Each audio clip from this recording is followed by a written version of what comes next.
This week I'm going to be talking about note training. This is for the piano learning notes on the staff, treble and bass clef. I'm going to show you 3 different apps or websites that you can use that are really great for helping you with this. Okay, so the first app here is called Notes Teacher. This is actually a pretty good app. It is free to a point. If you want to add extra features like being able to use your own piano, you do have to pay a $2 fee, which I have not done. So, but I can still test it to see how well that works. I'm going to show you how the first example works here. What it does is it goes through some basics of how to read music. So it tells you about the staff and where some of the notes are. And it starts with a very basic notes C and D. And it asks you at the bottom to kind of tap on the letter names that you're looking at. C, D, C, D, C, D, C, D. I already know the pattern of this. And then it's got D, C, D, C, D, C, D, C. Fairly simple here.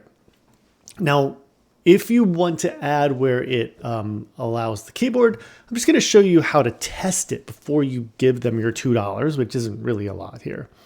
So let's go to Lesson Choice and Settings, and I'm going to scroll down to Test My Instrument.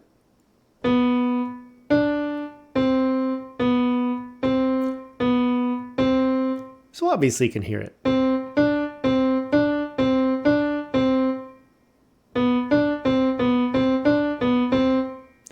So I'm going to be honest, you can kind of cheat the system a little bit and learn a few notes using this, but eventually you will want to pay the $2 to get through it. Of course, I'm getting all these wrong. It's hearing my voice, and when it hears my voice, it hears notes. The only thing it knows is notes, so it hears something. So that's the first one. I do think it's a great app. It's very basic. It's just going to show you notes and have you play them. The one thing this one does have over a lot of the other note trainers is it shows you a group of notes rather than just one note at a time. So let's take a look at the second one. Here's the second one. It's called Note Rush. I did pay for the subscription of this. It's a one-time fee of $10. So of the 3 I'm going to show you today, it's the most expensive of the 3, which I don't think $10 for all time is that bad. This is a little bit more gamified. It gives you a score based on stars. It can be played sideways or vertically. You'll see it change. So it can be done either way. And that's kind of a nice thing. You can have it either direction. One thing about the sideways is sometimes the microphone picks up a little bit better if you're not using a MIDI cable. So something to think about when you're doing sideways like this. So I'm going to show you how this works. They always have these specialty characters that you can use to make it a little bit more fun if you have a little kid that's trying to learn their notes. But if you just want the basic looking notes, you can also go through all of these. There are a lot of different options for the notes here. So what happens is I get to choose a level. And within these levels, I can do treble clef, bass clef, or grand staff. I'll show you the grand staff at the most basic level. What it'll do first is it shows you what the 3 notes are that you're going to have to, or more notes that you are going to have to know where they are. And this one only does input by listening to your piano or a MIDI cable.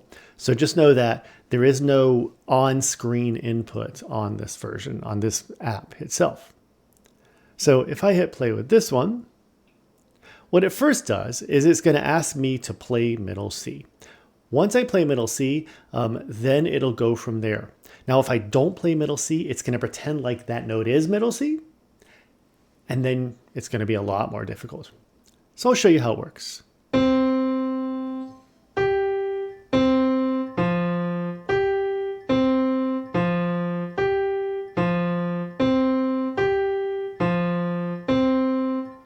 And there we go.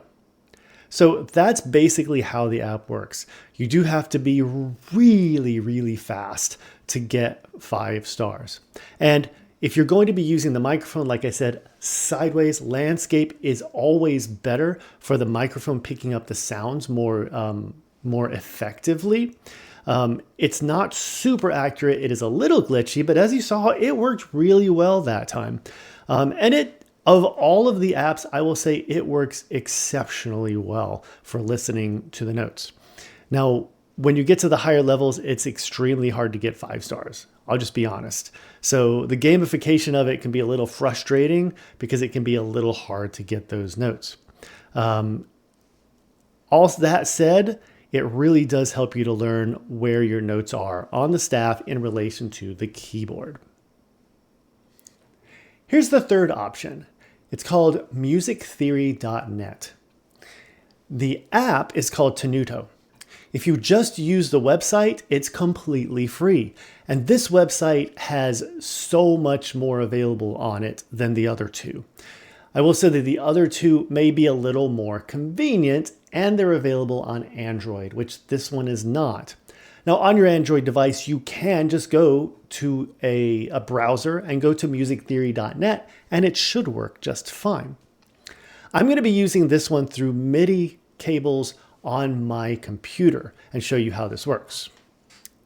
So we're not going to go into the Tenuto app because I am on a PC right now. What I'm going to do is go up to this tab called Exercises. And you'll see that there are a ton of different exercises, which is really cool. The one I'm going to show you is the one that's related to what I'm talking about today, called Keyboard Reverse Identification. When I go here, what it's going to do is show me a note, and I have to tell it what the note is by either hitting it on my keyboard or tapping it on here. Now, of course, I can change things up in here by myself. It's not going to have levels loaded. So you kind of have to know what you want to learn. So if I want to learn the treble clef, and let's say I want to just do C through G, I can change that from there to those notes. I can make sure there's only no key signatures. I click on the key signatures. It's got just no key signatures. I would suggest doing that at first. And then require octaves. At first, don't check this. But once you get a little better at this, definitely check this because you don't want to start thinking that every C is middle C. That's not how it works in real music.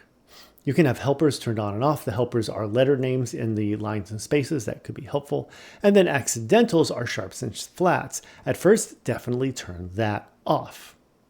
You can even filter out notes that you don't want. I'm going to leave that alone for right now. And then there is a challenge mode. The challenge mode is amazing because you can give yourself a time limit or a question limit and give yourself multiple attempts on each one. That's usually a good way to do it. And what it'll do is see how many you get right in a certain amount of time or how quickly you get a certain number of questions correct. So now when I exit out of this, it's going to simplify itself. And it's going to give me C3, C4, C5. And I'm only playing from C to G.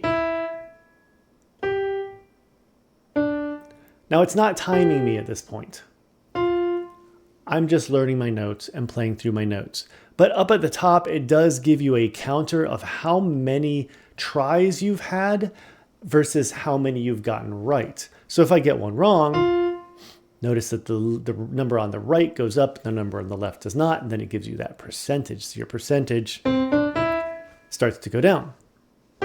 It'll go back up as you get the notes right. As you see, I'm already up to 80% again. As I said, this is free if you're using the website and has a ton of exercises that you can do. It has basic note identification, where it asks you what the note is. And again, you can modify this on the side here in the gear icon. And you can make it so it just shows 3 C, D, E, F, G, A, B. So between these three, which one do I think is the best? Well, I actually do think that musictheory.net or Tenuto is an amazing program. And it's only $5 on Tenuto. It has a lot more options. It does a lot more than the other two apps. It's very basic, but it does have a challenge mode now, and that challenge mode can make it a little bit more gamified. You can just basically kind of challenge yourself. Instead of asking it to give you 5 stars or a 10 out of 10, kind of challenge yourself to always get faster at recognizing the notes on the staff in relation to your keyboard, and just see how quick you can get at it. That's almost the best way to gamify this. Other than that, the other 2 programs are also really awesome. So I don't say they're not worth having, because I even bought NoteRush because I've been suggesting it to students because it's a little more colorful, it's more fun looking. And sometimes that's all it takes to get us to do a little bit more. If you have any questions, or if there's any specific apps you've been using to learn your notes, let me know in the comments. I really like to know what people are using and maybe try it out myself if it's something I haven't used.